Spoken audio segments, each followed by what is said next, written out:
ቢሊዮን ዶላሩ ከየት መጣ?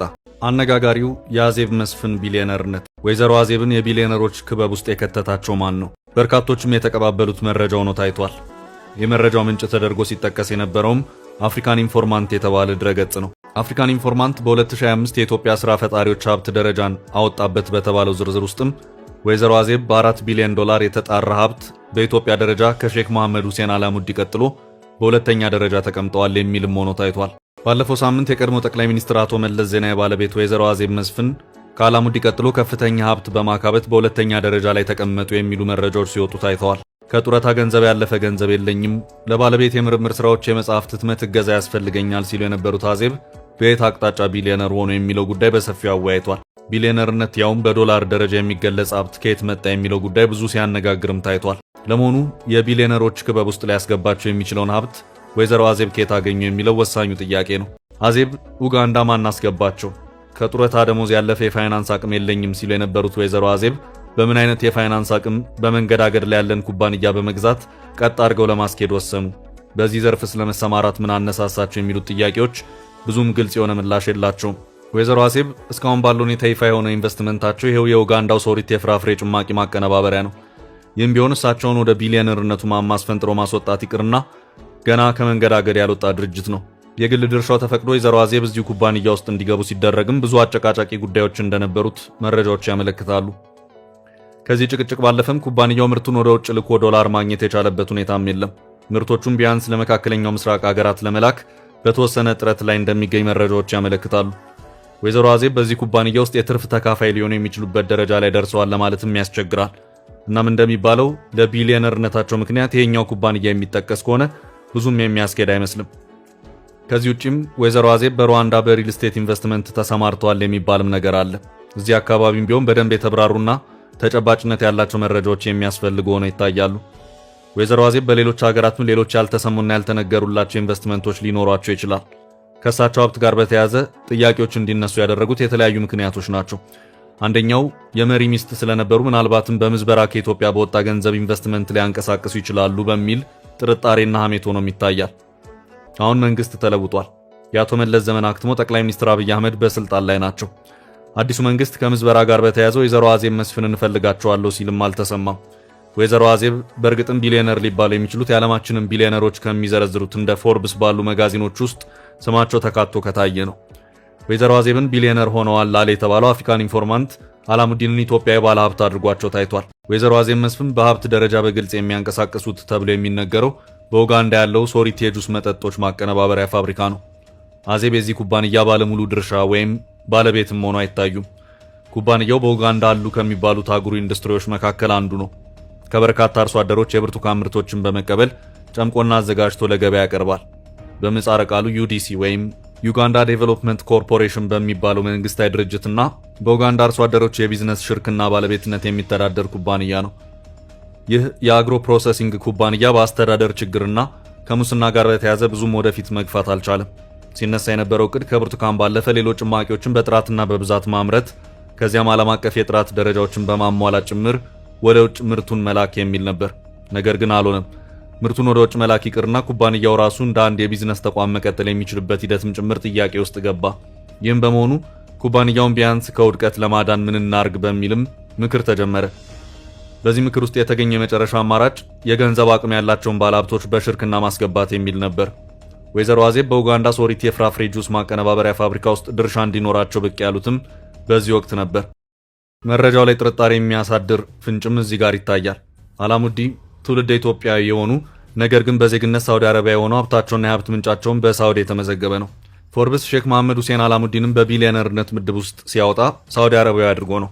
እናም አፍሪካን ኢንፎርማንት መረጃ ላይ ጥያቄ የሚነሳውም ከዚሁ ጋር ጭምር ተያይዞም ነው። ሌላኛውና ነገሩን የበለጠ ያጋጋለው ደግሞ አዜብ መስፍን በዶላር በሚተመነው የቢሊዮነሮች ሊስት ወይም ዝርዝር ውስጥ ገቡ የሚለው ነው። ቢሊዮነርነት ያውም በዶላር በሚተመን ደረጃ እንዲህ ዝም ብሎ ቀለል ተብሎ የሚታይ አይደለም። በዓለማችን 8 ቢሊዮን ህዝብ ታሪክ ውስጥ በግል ሀብት ደረጃ ቢሊዮን ዶላር ውስጥ የገቡት 4000 እንኳን የሚሞሉ አይደሉም። ይህም ቢሊዮነርነት በዶላር ተሰልቶ ሲቀመጥ ምን ያህል ከባድ እንደሆነም ግልጽ ማሳያ ነው። በዚህ ሂደት ውስጥ በእርግጥ የቢሊዮነርነት ማማው ላይ ከወጡ በምን መልኩ ወጡ የሚለውም ጥያቄ ነው። እስከዛሬም ድረስ የዓለማችንን የቢሊዮነሮች ዝርዝር በሚያወጣው ታዋቂው የፎርብስ መጋዚን ውስጥ የወይዘሮ አዜብ መስፍን ስም አልታየም። እሳቸውም ቢሊዮነር ሆንኩ ያሉበት አጋጣሚም አልተሰማም። በእርግጥ ወይዘሮ አዜብ እስከዛሬው ባሉት ቃለ ምልልሶቻቸው የሚሰሙት ቢሊዮነር መሆን ይቅርና ከዕለት ኑሮ መሸፈን ያለፈ ፈቀቅ ያለ የሀብት አቅም የሌላቸው መሆኑን ነው። ወይዘሮ አዜብ ከ6 ዓመት በፊት ከቢቢሲ ጋር በነበራቸው ቆይታ በገቢያቸውና በቀጣይ መስራት ስለሚፈልጉት ስራም ተጠይቀው ነበር። ጥያቄውም ለግሎ መተዳደሪያ የሚሆንን ስራ አገኙ የሚል ነበር። ለዚሁ ጥያቄ የወይዘሮ አዜብ ምላሽ የነበረው ህወሓት የንግድ ስራ ላይ አሰማርቶኝ ስለቆየው እስከዛሬ እኔን የሚመለከት ምንም ነገር አልነበረም። ለህዝብ ነው የሰራሁት። የወጣሁትም ይረከባሉ ለተባሉ ሰዎች አስረክቤ ባዶ እጄን ነው የወጣሁት። ስተዳደርም የቆየሁት በዋናነት ለመለስ በሚሰጠው የጡረታ ገቢ ነው እና ከቤተሰብ ሲተዳደር የቆየው ከዛም እያለ ነበር። ካሁን በኋላ ግን የራሴን ስራዎች መስራት እፈልጋለሁ።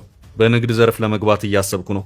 እንዴት እንደምሰራ መነሻ ገንዘቡን እንዴት እንደማገኝም በራሱ ገና በማሰብ ላይ ነኝ። በሂደት ወይም ከሰዎች ጋር ሆኖ መስራትም ይኖራል። እስካሁን የተለያየ ድርጅትን ለማማከር አልፎ አልፎ እዚህም እዚያም ከተለያዩ ትልልቅ ድርጅቶች ጋር ለማማከርም ከነሱ ጋር ለመስራትም የሞካከርኳቸው ስራዎች አሉ። ከተሳኩልኝ አንዳንድ ነገሮች ለመጀመር ፍላጎትና ዝግጁነቱ አለኝ ሲሉም ነበር የተናገሩት። ከዚያም የተከተላቸው ጥያቄ የባለቤቱ የጡረታ ገንዘብ ምን ያህል ነው የሚል ነበር። ለዚህም ጥያቄ የሰጡት ምላሽ በወር 14000 ብር ገደማ መሰለኝ የሚል ነበር። ወይዘሮ አዜብ የትግራይ መልሶ ማቋቋሚያ ማህበር ትዕምት ኃላፊ ነበሩ።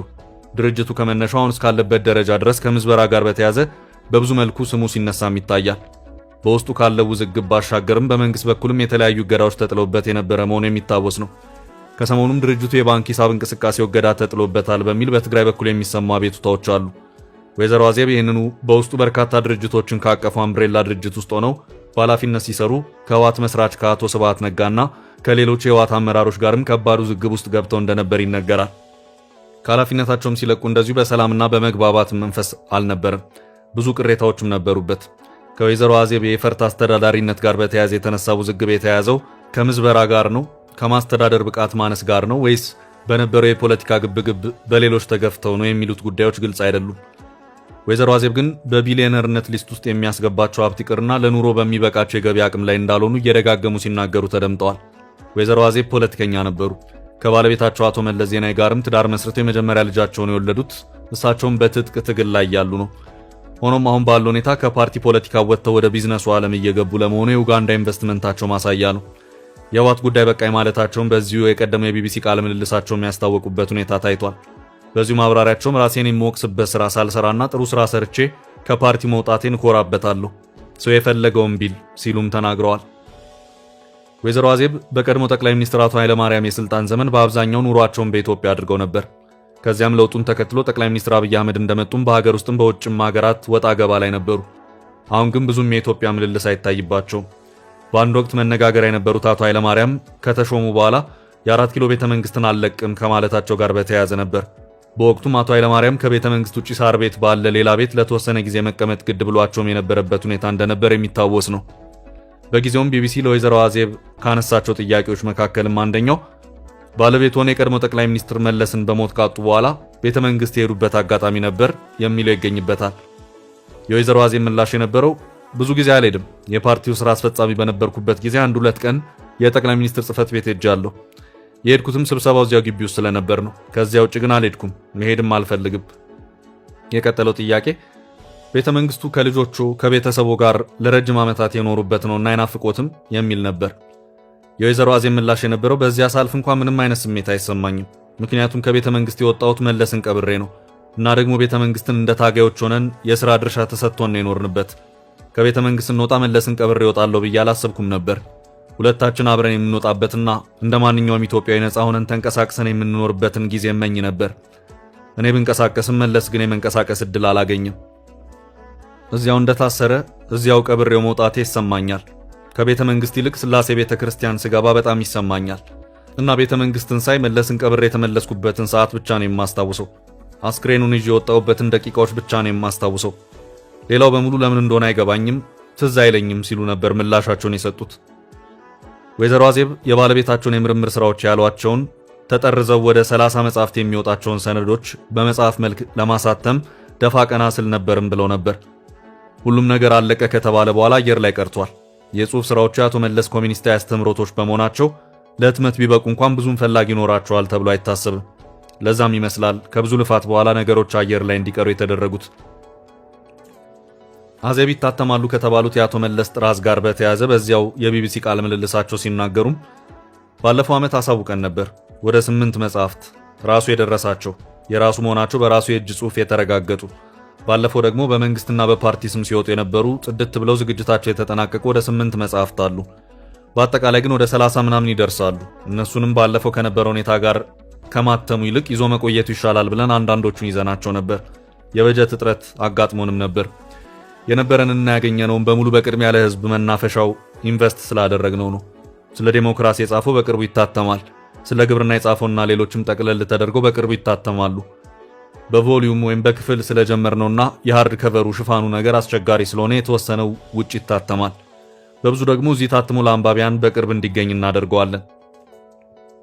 በእንግሊዘኛ ተዘጋጅተው የተቀመጡ በጣም ግዙፍ እነርሱን ሳያካትት ማለት ነው እንጂ ብናካትታቸው በጣም ብዙ ናቸው። ከ30 በላይም ይሄዳሉ። ግን አሁን ዝግጁ ናቸው፣ ሊወጡ ይችላሉ ብለን ያመንባቸው 8ቱ ናቸው ሲሉም ነበር የተናገሩት። አሁን ያቶ መለስ የመጽሐፍት ህትመት ጉዳይ ወሬውም የለ።